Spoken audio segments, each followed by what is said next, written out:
Good morning again. So last week we started this series, okay?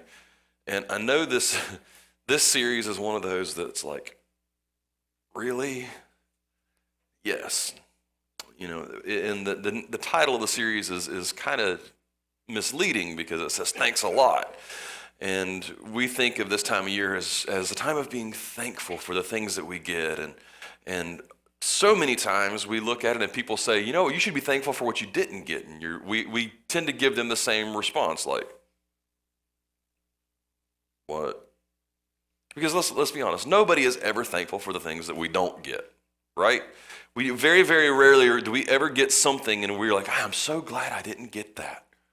Because if it's something that we have our hearts set on, we know we want it because we have this idea of great hopes and expectations, especially this time of year. We grow up as kids and we hit this moment of Thanksgiving and Christmas time, and we know what's coming. And inevitably, parents start saying, well, what do you want for Christmas? What's your hopes? What are your dreams? And we even have songs that are written about it. And there's actually even a book that was written many, many years ago called Great Expectations. Expectations are part of our lives. We have these hopes and these dreams and these desires that we want to see happen. And people over time, we see them pop up in our culture. Things like the Segway, where we thought this would be the end of having to walk from place to place. That we could just get on this little machine and just kind of lean forward a little bit and it would just go for us. We wouldn't have to walk. And then a company named the Walt Disney Corporation put out a movie called WALL-E. And if you've never seen WALL-E, personal opinion, don't watch it. It's really boring. But in the movie, it's all about this humanity that has built up and now they're living in space and they've had everything handed to them and done for them and they can't even walk on their own now. Because they've just been given and taken care of and all this stuff. And we look at it and we want these things and we build anticipation and then it doesn't turn out the way we wanted it and our hopes and our dreams are shattered. We build up our hopes and we build up anticipation because we want something to happen. But then we're left in this period of disappointment. And we don't know where to go from there. We read things like in the Bible where we see stuff like rejoice in the Lord always. And I'll say it again, rejoice. And we're like, are you kidding me? You want me to rejoice and be grateful and thankful. And personal disappointment is something that we all know. My life didn't turn out the way I wanted it to.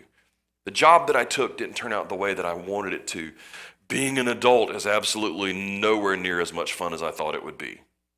If only somebody had told me I would have to pay taxes and bills and buy my own medicines and my own clothes. We build stuff up in our heads and then we find this thing happening and disappointment builds up. And we talked last week that disappointment is kind of like a monster. We don't really know where it comes from when we talk about it, but it rears its ugly head and it always pops up when we don't want it to. Life starts going and things happen and then the disappointment pops up. And when it does, we feel like, I just can't beat it. It's completely unmerciless. It just goes in and it keeps kicking me when I'm down and it keeps popping up. I just can't stop it. I can't seem to get past it. We seem to have absolutely no idea where it comes from. But in reality, disappointment, that monster of disappointment is fueled completely by our expectations, by the things that we want. Because when we don't get what we want, or what we think we want, disappointment pops up. And it comes in and it starts to gain a foothold. And if we don't do something, it will eventually overtake us. Because disappointment always grows when we allow ourselves to wallow in it. So how do we kill it? And this is kind of where we talked about last week. First and foremost is if we want to start to kill disappointment, we came to this understanding that disappointment dies when we shift our focus. When we change our focus, disappointment dies. Now, I'm not talking about the disappointment like, oh man, I thought it was going to be sunny today and it's not sunny.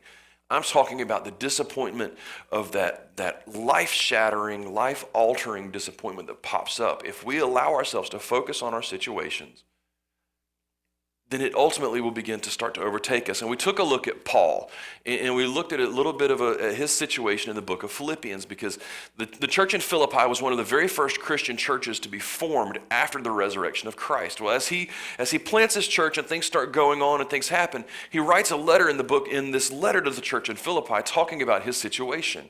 And he finds himself in this predicament where he is now in prison because he's been talking and preaching the word of God and preaching about Jesus. And so at the end of this letter, he writes this phrase that we've heard over and over and over again. And it's Philippians 4:13, where he says, I can do all things through him who gives me strength. And he's looking at his scenario and he says, listen, I want you guys to mimic me and to copy me. And how that happens is you've got to shift your focus. You've got to understand that you can do all things through him, including finding joy in disappointment. You don't have to be happy about where you're at, but you can still find joy by shifting your focus off of the situation and focusing on the one who gives you strength. So we kind of left it off there, and we're going to shift a little bit different gear this morning. We're going to talk about something that allows disappointment to thrive in our life. Because let's be honest, we all want to kill it, but a lot of times we start fanning the flame. When I was growing up, we used to travel a lot, and my dad was notorious for his shortcuts. Now, I don't know if anybody in your family has ever been a self-proclaimed master of the roads. They know where every road is going to end up. They'll open up. Now, back before the days of, now we've been spoiled now a little bit because we have GPS. You punch the stuff into the GPS and it tells you exactly where to go. It tells you which roads to take, which ones are going to make you pay money, which ones are going to actually have the best restaurants. You can type it in and get exactly what you want. And it's kind of spoiled us. But now, what do? We have GPS and we do the same thing that my dad used to do. You put it in there and you listen to the GPS and it tells you, in 1.5 miles, turn right. And you get to the 1.5 miles and you look at the road and you go, that's not the right road. And so you go past it. And it goes, recalculating. Please make a U-turn at the first available position. You're like, no, I know where I'm going. This happened to Raquel and I several years ago. We were driving down to Disney World because we were taking the girls. The girls had never been before. And we're like, we know the way to get there. But we had typed it in because we weren't sure how long it was going to take. And so we're driving down, and every exit on 95, please follow the exit and turn right. Recalculating, please follow the exit and turn right. Recalculating, please. We did this for hours until we were finally like, forget it. We'll just turn it off and we'll go the way we know to go. So we end up getting there, but then, my dad was a little bit different because my dad didn't have GPS, and he couldn't look at it and go, well, listen, I know where I'm going, GPS, so hush. He would pull out a map, or my mom would pull out the map, and we'd be looking at it, and he would say, okay, so if I turn right on this road up here, it'll take me right where I'm going, and it'll actually bypass all of this area up here. His shortcuts don't always work. When I was fresh out of college, I was going to interview at a church up in North Carolina, and we had no idea where the church was. We were going to go to my great-grandparents' house, who lived about an hour and a half away. And they were going to let me drive back over the mountain by myself, which, when I think about it now, was a scary proposition. But we're trying to figure, okay, well, we've got to get to where this church is. We know we know where it's supposed to be. So if we take this road here, it'll take us up into the little town where you're supposed to be, Old Fort. We want to take you by. So we take the road, and we're driving, and we're looking, and I've got the map in front of me, and I'm like, there's got to be another turn, because this looks like we missed the turn we were supposed to make, because my dad's shortcut was foolproof. We drove an hour out of the way and had to drive back to where we came from. We get back in there and it's like we're exhausted, we're tired, we don't know where we're at. We finally get back. We get to my great-grandparents' house 2.5 hours later than we were planning on getting there. And we're sitting there, we walk in the door, and like disappointment, I love my great-grandparents. When they were still alive, I loved going to their house. I loved sitting in their kitchen, just the smells that were in there, the neighborhood, and just the memories that came from it from growing up. And I was so disappointed because we got there and pretty much had to go right to bed because it was so late. And then the next morning we got up.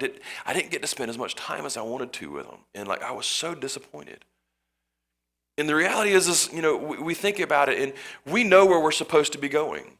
We look at a map, we type in GPS, we know where we're supposed to be going. We know what our final destination is. We know where we're supposed to end up. We know how we're supposed to get there. So when somebody comes along and says, no, you really should do this instead, we dig in our heels because we know the way to go. We know where we're supposed to go. We know what it's supposed to look like. We know how we're supposed to get there.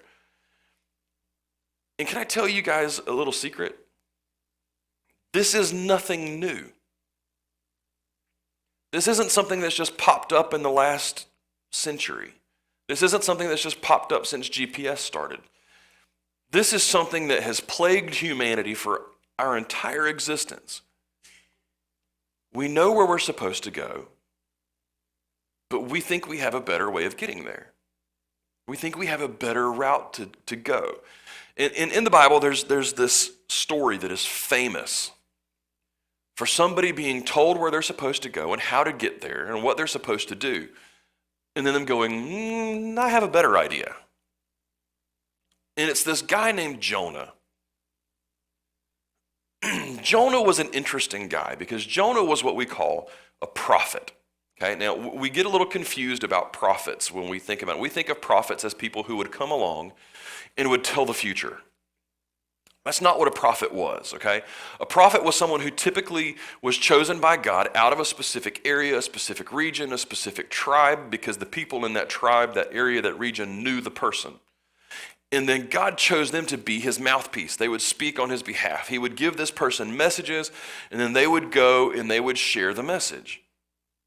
And so prophets kind of became a big deal in the regions that they lived in, because if you saw them coming, you were like, oh, here comes so-and-so. In this case, it was, here comes Jonah. Man, Jonah must have a message from God. And you'd better hope it was good news. Because if it was bad news, that meant you were on the verge of getting a holy smackdown. So they were seen as being people who were best buds with God. They were first name basis. They were able to talk, and probably the most comparable thing we can think of in today's culture is people like me, who we sit up in front of in a place like this, in front of a group of people, and we come in and we teach and we talk about the things that God has laid on our hearts to tell the church and to encourage the church and to build them up or to hold them accountable. So Jonah walks in, and Jonah's there, and finally Jonah has gone. He's been doing his thing, and then in the very first verse of the book of Jonah, we see something unfold. Okay, so in Jonah chapter 1, verse 1, it says this: Now the word of the Lord came to Jonah, the son of Amittai. Now, why does it go to this extent? Well, it goes to this extent to be able to say, okay, this is now a verifiable source that you can come back to, and you can track them back through history and see the story and understand that this is not just a fairy tale that was made up. It really happened. You can verify that he was a prophet. You can verify that this is exactly who he says he was. So it says, the word of the Lord came to Jonah, the son of Amittai, saying, and then it gets weird, arise and go to Nineveh, that great city, and call out against it, for their evil has come up before me. Now for us, we see this and we see Nineveh and we go, okay, yeah, that's that place in the story about the guy who, yeah. For them, this would have meant something completely different. For Jonah to stand there or be sitting there or be praying, whatever he was doing, and have God talk to him and say, Jonah, here's what I want you to do. I want you to go to Nineveh because something has happened and I'm not okay with this. You know, the people from VeggieTales did a great job of telling this story, because in the story, they were the people that had the great fish slap. They went around and they had fish that they would slap other people with, and it was kind of this funny thing because nobody wants to be slapped in the face with a fish, right?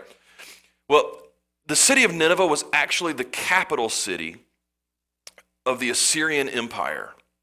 Okay, this wasn't just a random city. This was a capital city that was that was in charge of disseminating information and behaviors out from there. And most likely it was led initially by a man named Nimrod. Now that's kind of a weird name. We call people Nimrods now, and it's really not a nice name, especially if you understand who Nimrod was. Nimrod was such a brutal ruler that it spread throughout the entire Assyrian Empire, and it became more of the same. They were these people, when they would go in and they would capture an area, they would level it. And they were known for even taking some of the rulers that they had captured and beheading them and actually lining the city streets with heads on pikes. Brutal people. So this is something that you look at it, and Jonah probably would have looked at this and said, nah. See, we're never really told what the evil was. I always said all it says is that their evil has come up before me. It's become known to me, and now it's in my face, and this is not okay. But that we know for a fact they were known for their brutality, and some people even believe that they were kind of synonymous with Sodom and Gomorrah. Those are other famous cities in the Bible. If you've never heard of them, read your Bible a little bit. But there was one of those same types of situations. Jonah knew exactly where he was supposed to go. God set the GPS and said, here's what you want. Here's what I want you to do. Jonah, you're going to go to Nineveh. I'm telling you where to go. Now go. Jonah says, nope. I'm going to bypass what you said, and I'm going to go somewhere else. So he goes to the nearest seaport and says, okay, I need to get as far away from here as I can get on this much money. I said, well, we're going to Tarshish. Great, sold, let's go. He loads up in the boat. They're going the complete opposite direction of Nineveh. Completely bypasses and goes the opposite direction of what God tells him to do. Well, he goes in, he gets on the boat, he goes down underneath. He's like, okay, this is good. I'm going to be great. I'm just going to completely hide. God will never know where I'm at. He's going to do his thing in Nineveh, and all will be good. He falls asleep, and a storm comes up, and the people around the ship, they're up there, they're bailing water, they're freaking out. They're like, we got to do something. We got to empty the ship out some just to keep from sinking. They go downstairs, they find Jonah asleep underneath, and they shake him. They say, are you kidding me? How are you sleeping through this? Something is going on. This is not okay. So finally they figure out, okay, we've got to figure out who's responsible for this, because we're all religious people. We have our God, you have your God, you have your God. Okay, we're going to cast lots. Basically, they're going to throw dice. Whoever wins, that's who's responsible. So they go in, they throw the dice, the lots, the dice, they all land on Jonah, and Jonah goes, okay, guys, you caught me. We didn't even have to go this route. I could have told you what was going on. It's my fault. My God told me to go somewhere. I'm running, and if you'll just throw me overboard, it'll all be good. They look at Jonah, and they're like, no.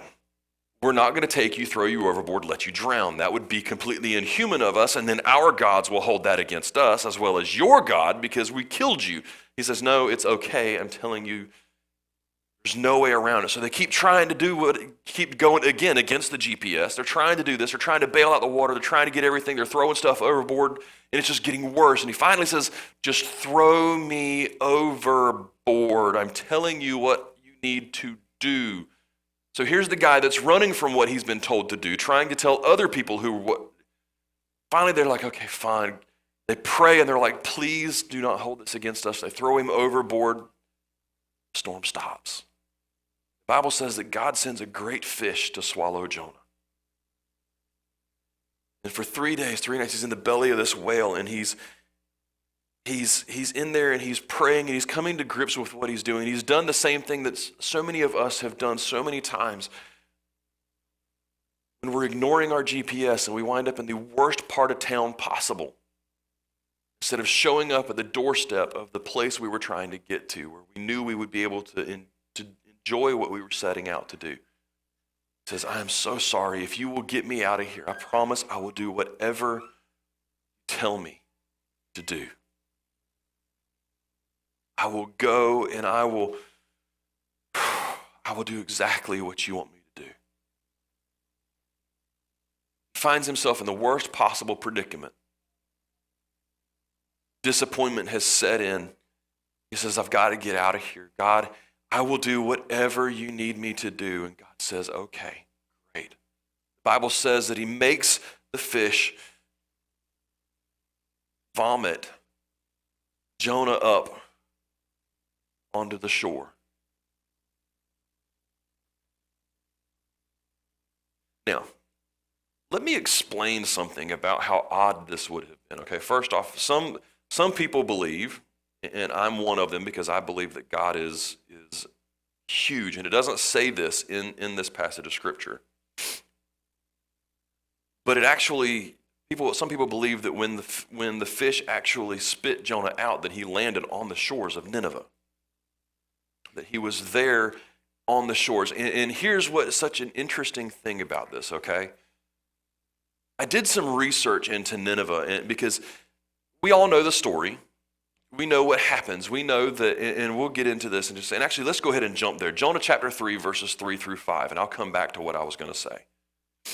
Jonah chapter 3, verse 3 says, so Jonah arose and went to Nineveh, according to the word of the Lord. He did what he was supposed to do. It says, now Nineveh was an exceedingly great city, 3 days' journey in breadth. Okay, so 3 days from one side to the other.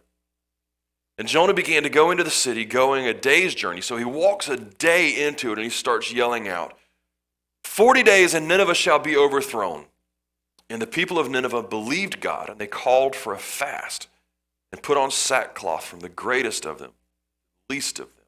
Now, this is what's amazing to me. It doesn't say that Jonah walked all the way across the city giving out this message. He only got part way in, and it says that everybody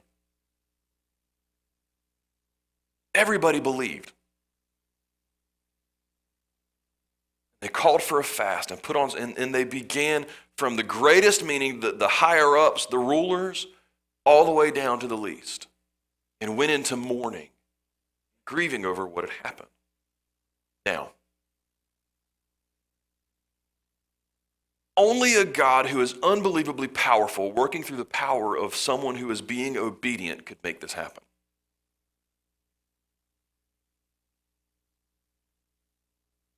If Jonah was spit up on the shores of Nineveh, he would have had to have been seen coming out of the fish of this mouth, or the mouth of this fish, okay? Big crazy thing happens, okay? People see it happen. In the city of Nineveh, and in the Assyrian Empire, they worshiped a god called Dagon, okay? D-A-G-O-N, Dagon. Dagon was a fish god. Part fish, part man, based on Assyrian drawings and sculptures and stuff. So here you have this person who has been spit up out of the mouth of a fish that should have been able to digest him, because your God controls the fish. So he's like the Aquaman of the ancients. So now he comes out and he says, listen, the God that I serve, who kept me from being digested in the belly of something controlled by your God, says he's going to destroy your city. The story would have had to have made it around town, don't you think? I mean, think about this for a second. If somebody in a Waycross stepped into the swamp and was spit out of the mouth of an alligator, it would make it around town in less than 10 minutes.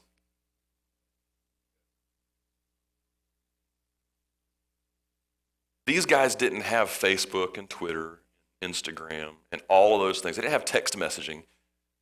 He walked a day's journey in. So it would have taken an entire day for this story to get around. And it says that they all believed.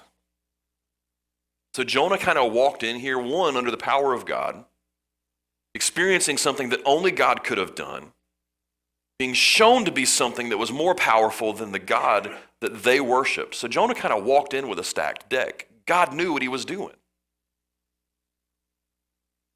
And it starts to unfold. The people believe they would have known, which most of us would look at that and go, man, that's unbelievable. That's a great thing. God's message came into this city, and it's the capital city, which is going to then reflect into everything else.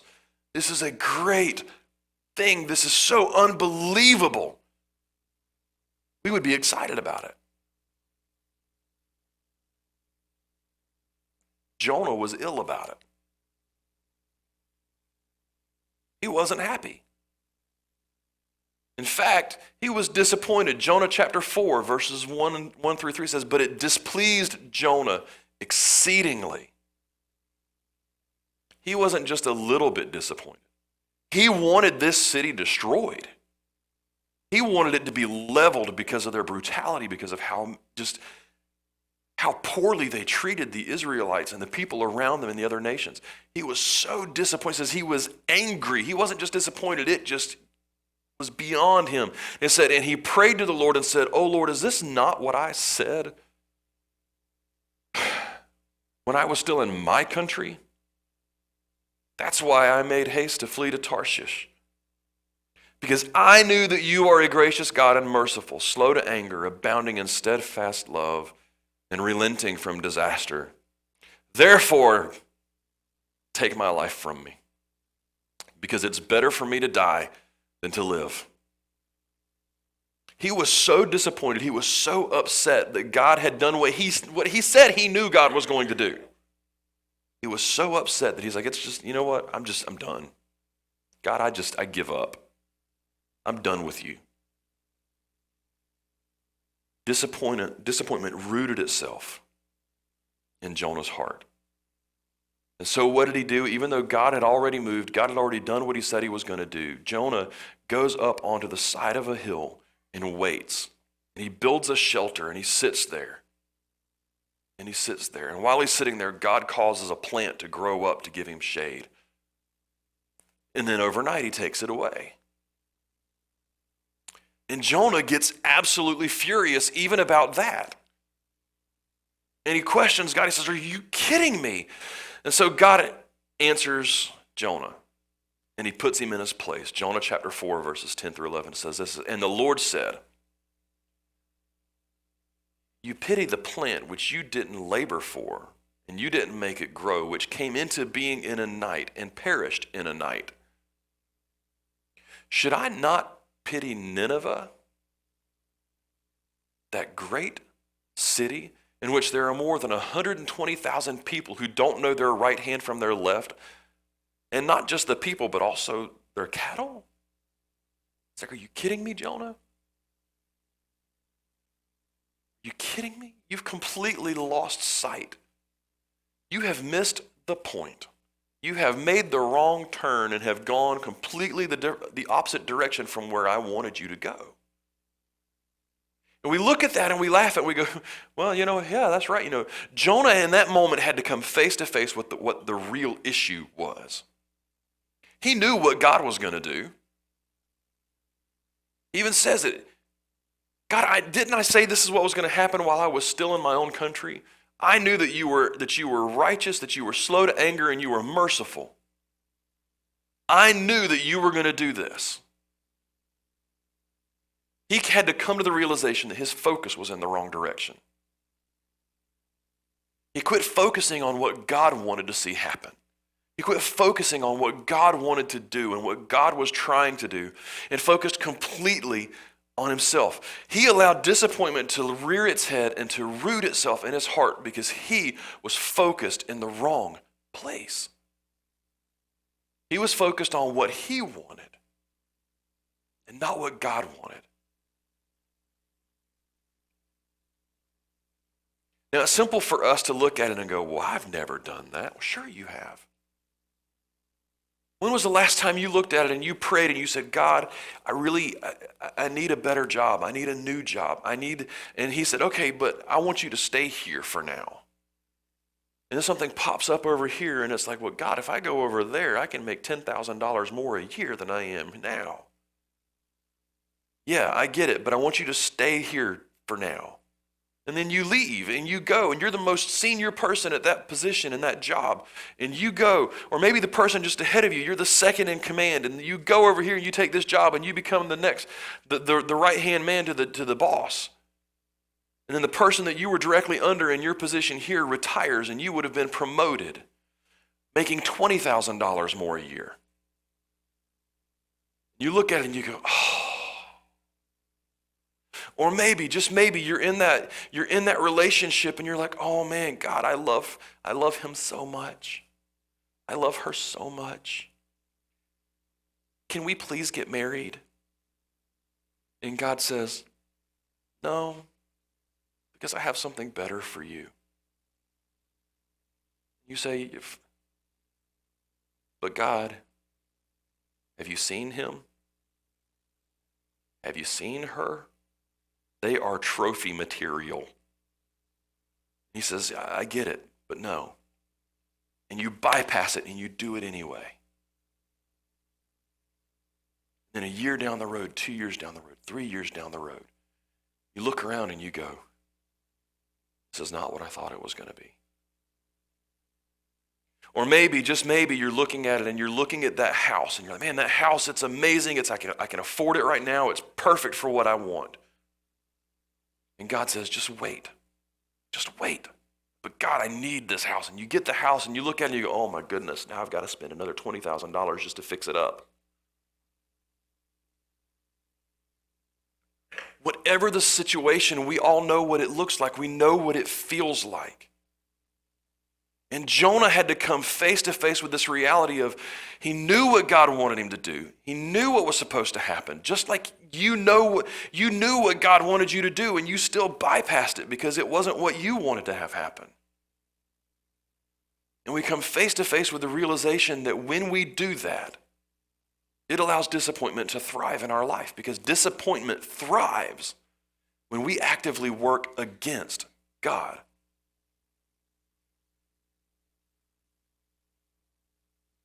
When we actively work against what God is telling us to do in our life, it allows disappointment to thrive. And it allows us to take our focus away from where God is leading us and put it solely on us in what we want. And we miss out on something that is way more fulfilling. I speak from experience. I honestly believe that for several years, God was looking at me saying, you know what? I don't want you doing what you're doing anymore. I want you to be doing what you're doing now. I want you to step away and I want you to take more of a pastor role. I want you to start doing this. And I kept saying, oh, no, God. No, I'm not pastor material. I'm a musician. I sing, I play instruments. From time to time, I occasionally write something, and I like not having the responsibility. I like not having it all fall on my shoulders. And he said, okay, fine. And so he allowed me to go through a season and for my family to go through a season where we were absolutely miserable. We went through the motions and said, no, we're right where God wants us. He wants us to be part of the solution. And he said, fine, if you're not going to listen, I'm just step completely out of ministry. If you're not going to listen to me, just step completely off to the side. And I said, okay, fine. Guys, God's calling us out of ministry to give us a break. In hindsight, I realized that wasn't the case. It was so he could make me and my family completely disengaged from what we were doing so he could move us and plant us where he wanted us. To change our focus and our perspective.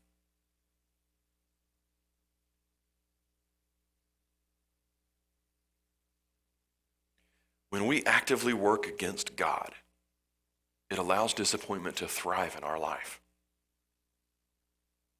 I have had more fulfillment being the pastor of this church than I had the entire last 3 years as a worship pastor. Why? Because I really honestly, looking back, don't believe I was walking where God wanted me to walk. I was going after what I wanted because I thought it was the right thing. Right now, in every single one of our lives, God is looking at us going, listen, disconnect your focus from you and look where I'm trying to take you. Quit focusing on what's going to make you comfortable right now and look where I'm asking you to go so that you can experience something greater and better and understand something more about me. Jonah knew who God was. Jonah understood what God wanted, and Jonah even knew what God was going to do. But God was inviting Jonah to come alongside of him as part of a journey to experience God in a way that Jonah had never experienced. See, Jonah had watched the nation of Israel in the community that he lived in. He'd watched over and over where he would come into a community and say, hey, this is what God says. God says you're doing this great, but this over here needs a little bit of work. And they responded. His reaction here tells me he had never actually experienced something outside of that.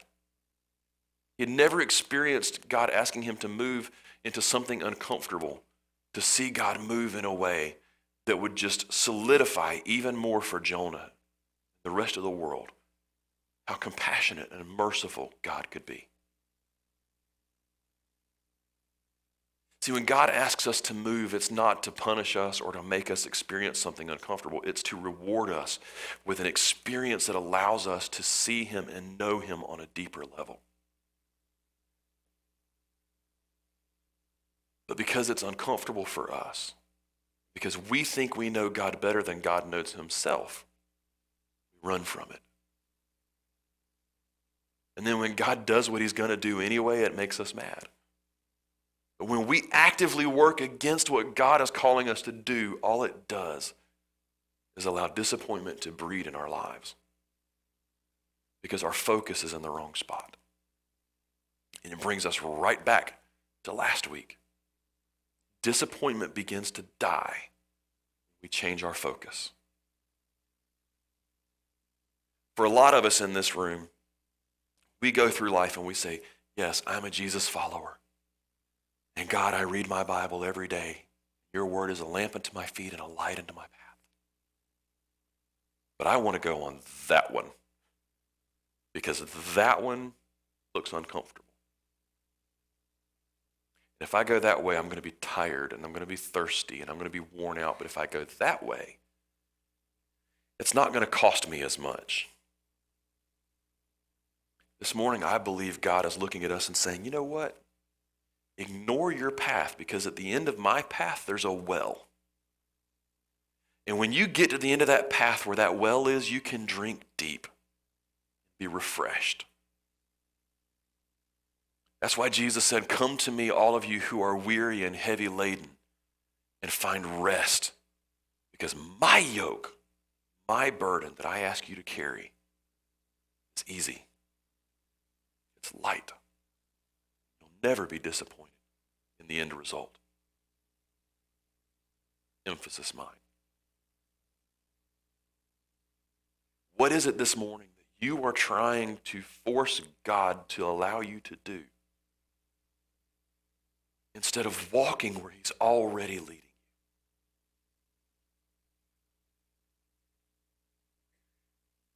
Come to the well. Follow the path that he's already laid in front of you, even though it may be uncomfortable. Find rest, refreshment. Why? Because disappointment thrives when we work against God. Father, thank you for loving us.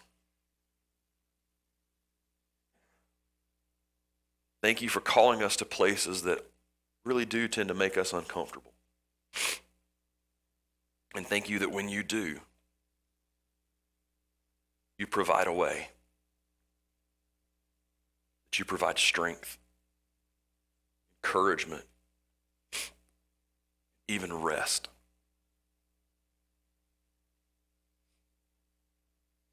God, this morning, my heart's cry, my prayer for myself,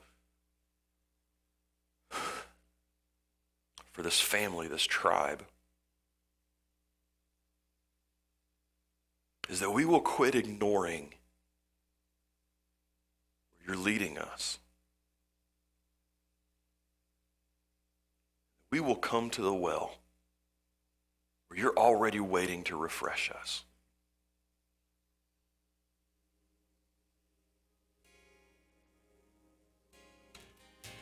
Father, speak to us and open our eyes to see where you're taking us. In Jesus' name, amen.